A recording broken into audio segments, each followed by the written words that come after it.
Evening everyone, we are doing an April tour of the allotment and I wanted to get in actually quite early in April, even earlier than this, and I've kind of missed up. Just the last one was a little bit late in March and there is so much going on, so I thought let's get down tonight and we'll have a little tour of the allotment, show you what's going on.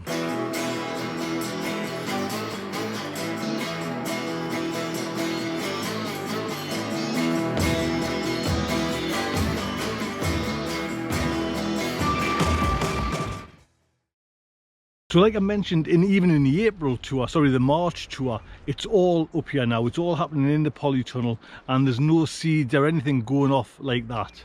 And to start this April tour, got a little competition. I'm reading this book here and I'm going to give away a copy of it because it is absolutely fantastic. It is called Wilding by Isabela Tree, and as you know, kind of no dig, you know what I mean, eco-friendly, everything organic on this allotment.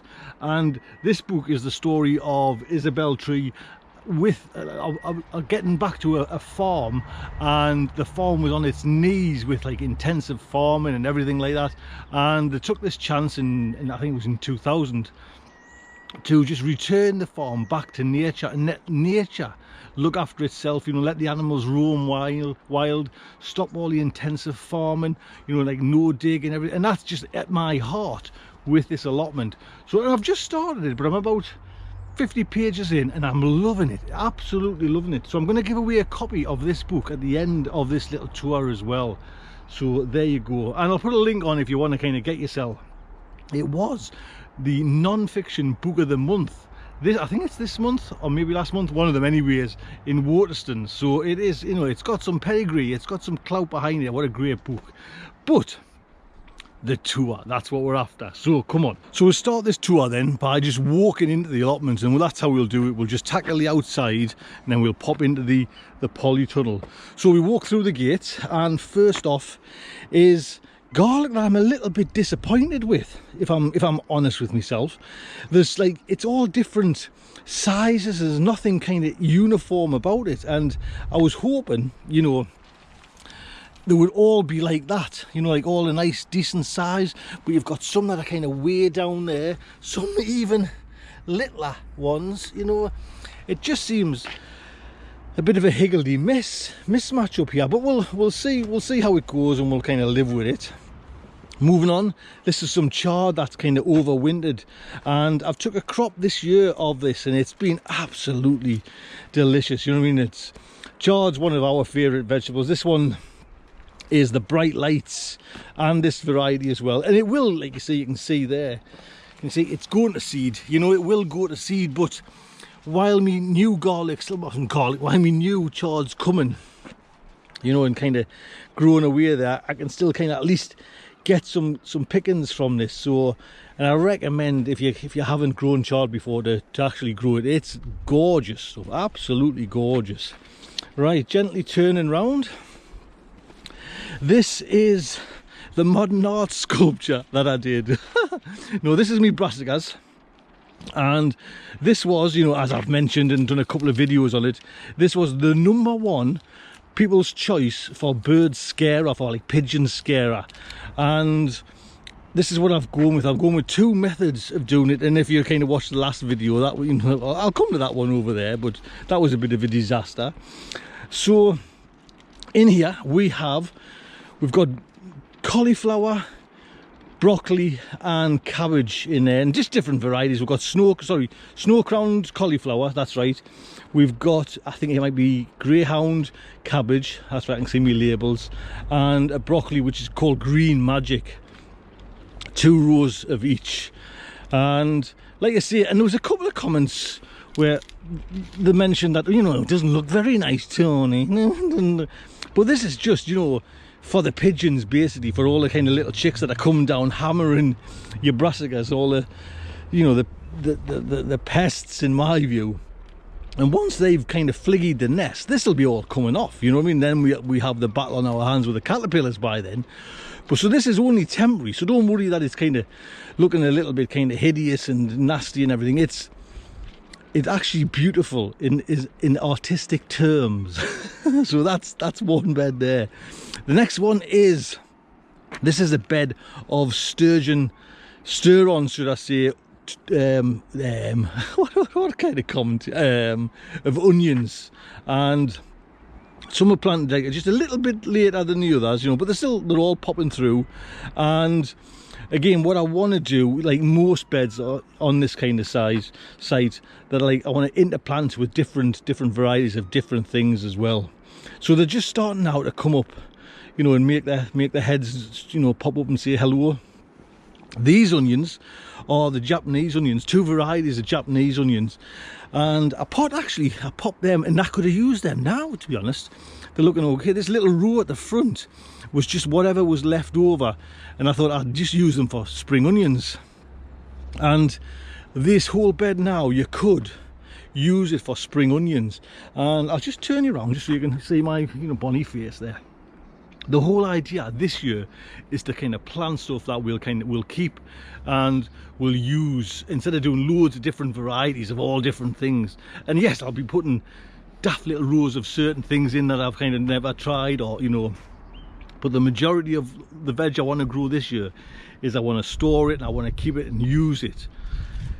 Hence why there'll be a lot of beds of onions, you know. So these are, like I say, the Japanese winter onions, and they were planted probably in October last year, if I can remember right.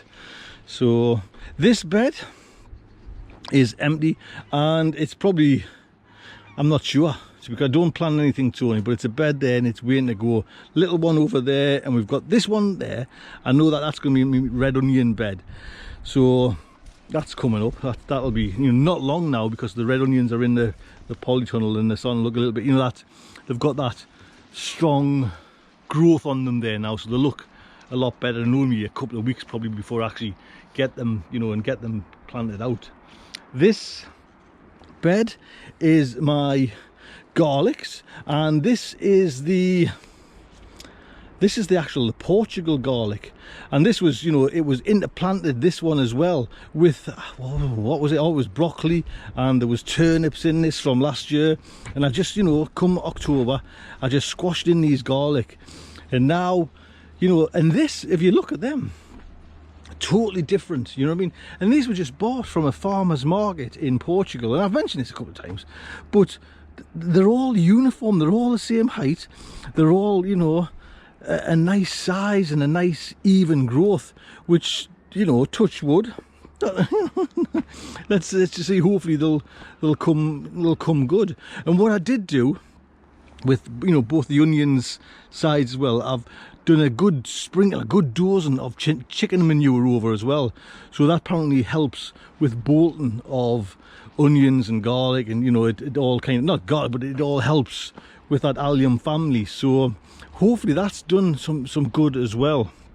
Like I mentioned, this little bed up here will be the red onions, and again, anything I can, like a few lettuces, or, you know, I'm intending to go heavy on the £1 salads, and just get a tray of that £1 salad and just like whiz it up a row, you know what I mean, and just plant it in. I'm not going to bother with sowing from seed or anything like that. Morrison's £1 salad, that's the way to go.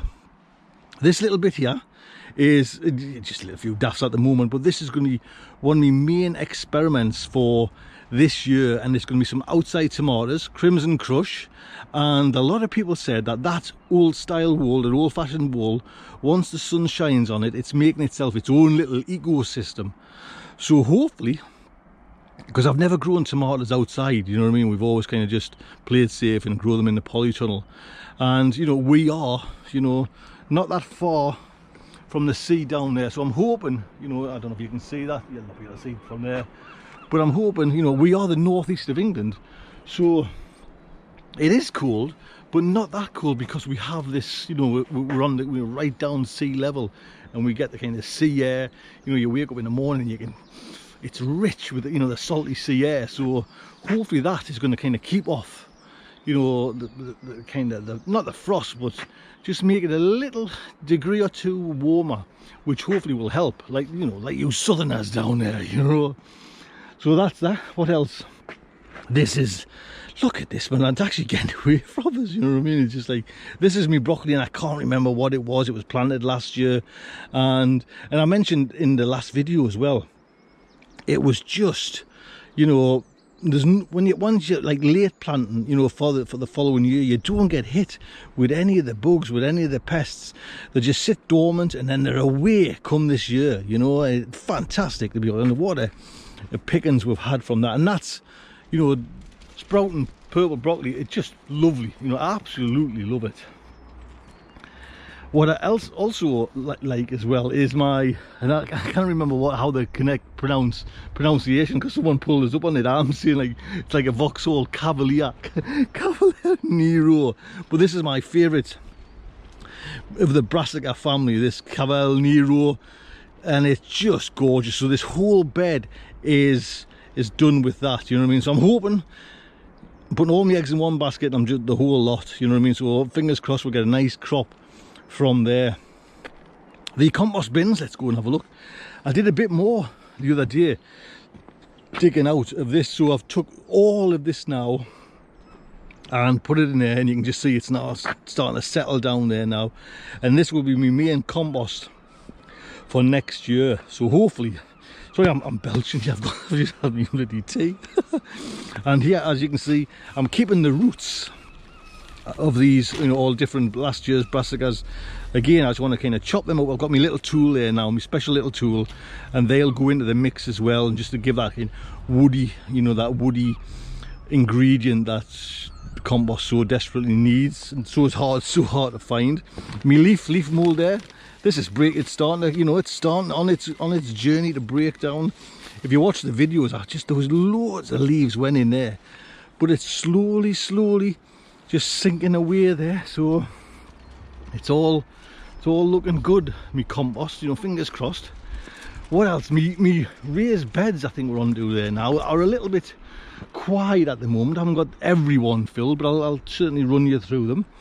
We have in there just a little bit of salad that I picked up at like a tray of salad, and I can't remember what it is. Lolo Rasso, should I say, in there. And we've also got some 3 rows of chard in there as well. So once the kind of salads coming, you know, the chard will eventually kind of dominate this bed. But it's, you know, it's a bed that, it was my first bed that I built out of all these beds there. So it's got a little place in my heart, this one. The other ones were just buggers to build, big heavy things, and I'd kind of hurt myself, to be quite honest. They're that heavy to lift, because, you know, you've got to kind of paint underneath them, and you've got to move them and that. So, but anyways, this bed here at the moment has got some carrots in. I think, did I put 3 or 4 rows of carrots in there, which on the 30th of March, and these were actually just bought from B&Q, the carrots, what can't remember what, Nance 3, is it Nance 3, that's how you pronounce it? I don't know, do I pronounce it right? So what else? This contraption there is my scaffolding. Yes, I'm building some flats here. This is going to be my outside tomato bed as well. Yes, I've got over in the wall over there, but I'm also doing it on the raised beds, and this is, and it seems sturdy enough, it's still there, and those go right into the ground. And if you can see, I've also got them nailed to the beds as well, so hopefully that's okay. This little bed here is another experiment. Turbo onions are in there, and there is just, I think there's a full packet, there's over 50 onions in there, and they're just, you can just start seeing them coming through. And the idea is, I've got them planted, you know, like really close together, or as close than what you would normally have, and just to see what a raised bed, will it make any difference at all? And it's, you know, I've got enough onions on the go to kind of, if they just become small little things, that's, you know, no big deal. But I'm just really interested to find out if it'll make a difference, or will it still grow into nice big, you know, onions. So they're turbo ones. And did I put a date on them when I kind of, 22nd of March. So 22nd of March, and they're just starting to come through there now. Leeks, I've had a few. I'll be honest, I haven't had that many, but they're looking really good at the moment. Do you know what I mean? I'm really, they're looking excellent, and I was going to sling them, and I'm glad I haven't. Look, I mean, look at that. You know, so we have had some. You can see I'm just trying to like justify their existence there. Look at that, we have had some, and I've been putting them in the odd meal that, you know, I wouldn't normally put them in. You know, they've been actually going in spaghetti bolognese and all sorts, to be honest. So what else? There's 2 beds round there. We'll just move down there. Those are just empty at the moment, and I'm not 100% sure what's going in them. There's still, I've left that frame up there, so maybe some sort of Beetroot bean a little bit later on. I might, you know, run up there. But these beds are probably going to be, you know, a lot of beetroots going on. So that's another one of our kind of main foods for this year. It's just like a lot of, you know, a lot of beetroot. Garlic, yeah, and doing good. This was from the garlic farm, the Isle of Wight one, and it was, I can't remember what it was, but it was specifically for December, and there was only like a couple of actual plants for December. So it seems to be, you know, a lot more uniform than those ones over there, which came from the same place but were like a different. So maybe it's just the variety, you know, what I've used.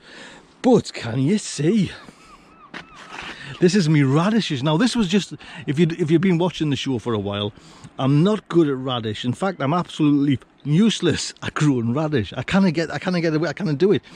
So I'm keeping a bloody close eye on these. These were planted in March the 11th, and they were sown from seed at the garden centre. You know, you get them in the little trays. So they're coming on, you know, and I put them out pretty early, hopefully to kind of lose that peppery taste, you know, because that's a bit of a thing. I'm always getting it wrong, and it tastes horrible, to be honest. That bed, I'm not sure what I'm going to put in there, you know, but that's one where I've been actually pinching a bit of the topsoil for the potatoes in the polytunnel. So there you go. That's another empty bed that will be used. There's nothing in my coal frame at the moment. I've got them all. It's kind of, they've done the Judy and the brassicas are all out, and that's it there now. So overall on this bed, more, I would say about 80% now is I'd say 70% is kind of done and planted, and there'll be a lot of interplanting as the months go on. You know, the kind of main crops are in for the better part of the first part of the year, and then hopefully, you know, we get in some like little interplanting crops and quick salads, and then I'll put in stuff that hopefully will go through, you know, like through the winter and into, you know, the kind of Christmas period and the early months of next year. That's the idea anyways. Shall we go into the polytunnel? Right then, come on, let's get, it's getting a little bit dark, and we've got a crack on there. So my potatoes are all kind of done there now, and it looks quite a lot for a family that doesn't eat that many potatoes. There's 20 pots, and there's a link if you want them tubs. Ideal size. I did get myself the 50-litre ones, which I've mentioned, and they were just a little bit too big, but these ones are great, absolutely great. I've got some Charlottes in, I've got some International Kidney, which were both planted on the 12th of March. Then we've got some pink fir apples. We've got some, what else did I pop in there, because I just did these the other day. Some Desiree and some Maris Piper as well, and a couple of Sarpa Mira. How do you pronounce that? Mira, yes. So that's the whole of my potatoes, and these will be going out not that long there now, you know what I mean, hopefully the end of the month, and they'll be just going into the garden along like certain paths which I don't use much. You know, I'm not going to plant them, like I mentioned, into the soil. A number of folks dig them deeper into the ground, and I just can't, I'm not going to be chewing myself with that. Along both sides here is some garlic that I planted in the polytunnel, and I've never done that before. And one side was just some of the garlic from the Portugal farmers market again, which is looking great, you know what I mean. It can't see any problems there. And then this was like the shop bought garlic from the garlic farm, that little row there, and that's doing great as well, you know what I mean. They're all a uniform size. These are my tomatoes that I planted ages ago I took a chance and put them outside in the polytunnel, you know, with a little protective dome. And I've just come up tonight and you can see they're growing bigger than the dome, so I've had to take the dome off there now, off these 4 plants, and they're on their own. That's it, you know what I mean? There's no protection. We're due some colder nights, so hopefully, you know, they've weathered the storm and can get through it. If not, that's goodbye to them. But there are Black Russian, and 2 Black Russian and some Sweet Million. My indoor chard, which was, again, I cut that back not that long ago, you know, I had some pickings from it, and again I'll be able to get a few more before it starts running to seed, which is, you know, it's lovely to be, oh God, I love it. We have some banana shallots and red baron, and you can see me red barons are starting to get a little bit bigger there, you know, and filling themselves out, so they won't be that long before they're kind of out. And that's me, these 2, 4, 5 trays of the Zebrun, is it Zebrun banana shallots. Everyone says they're fantastic, so I'm looking forward to that. And that's a tray of chard that I planted, and they're just starting to come off. I've just took that lid off today, just in preparation for the tour there. But that's the chard. And when was it planted? 30th of March, so not that long ago. And you can see starting to make waves and head waves. So we'll just gently go over to the tomatoes, and there's a hell of a lot of them, I'll be honest. My sun goals are looking good. You can see there, they're all starting to come there. I mentioned when I transplant them in these plots, they just fell over straight away within like 10 minutes. They're all keeled over, but I just water, good water, and just left them alone, and they picked back up. These are me Gardener's Delight there, which I'm really pleased about. They're all doing good. And these are the Shirleys and the Costoluto, which is like a beef tomato. So F1 Shirleys and Costoluto, and they're all kind of, most of them were planted around the 11th of February, according to my labels there. Moving over, and that's me fleece that I'm doing, you know, just to be on the safe side there. This whole tray there is me Crimson Crush, so these all will be going outside, and eventually, you know, once a little bit warmer, I'll start ferrying them out and backwards and forwards, because it's a bit of a, you know, mess on, just to get them weathered up a little bit, and then hopefully plant them out and that'll be fine. But they seem, at the moment, I'm really looking forward to these. I've also got some grafted tomatoes on order as well, which are coming as another little kind of trial, just to see how things go with the grafted ones compared to normal tomatoes. Will it make a difference? These are me red cucumbers, which I got from eBay, which are grown, but I'm not sure if they're going to be red or not. But we can say, you know, it'll be a laughter kind. If they just turn green, that'll be just fab, to be honest. It'll be more interesting, more fun if they just stay green. These were, again, 11th, it must have been a big day for us, 11th of February. Right, then these I mentioned before, balcony tomatoes. I've got a red one and a yellow one, and these were kindly given to us by the builder, who called Tony as well, who put me fire in, me wood burning stove in. So I'm looking forward to them, because I haven't heard of balcony tomatoes. Hot wax, I've got 4 hot wax, that's all I want. They just take a long time, you know what I mean? Sometimes you just think, I'll just bloody buy them from me. You can't really buy them hot wax from the shops, but that's my favourite chili. A lovely, big, juicy, fleshy chili, which has got a nice kick, but not, you know, not kind of staggeringly hot, which is just silly. More Gardener's Delight. These were just the varieties that I kind of, or the few that I couldn't fit in that box next to us there, and I just put them outside and in the open here and worked a treat, you know what I mean? They're still going on, not as big as them back ones over there, but still there, and still, you know, be used as spares or given away. More Crimson Crush, because I filled it up. What else have I got in there? Some Toro Rosso peppers. They're sweet peppers. These are the long, thin red ones. They're just starting to kick away there. And these are me Fem Spot F1, the what do you call them? What do you call them, man? Come on, 16th of me, what do you call them, man? God's sake. 16th of March. Cucumbers, man. Bloody cucumbers. You can see there, I lost that one. I don't know what's, I'll take that away to be honest. But I've lost that one for whatever reason. So, and I think I bought them from a garden centre, already done. So that's them there, and there's just a few brassica things there which are just spares, but it'll go in the compost bin, just sneaking around that. That is is it pajama stripe, pinstripe, and aubergine, and I'll give it its dues. It's kind of lasted through these kind of cold saps, because we do, you know, although we're down on the coast, we still get hit with, you know, the cold, but it's, you know, it's kind of, it's standing up. And I thought that might have fell.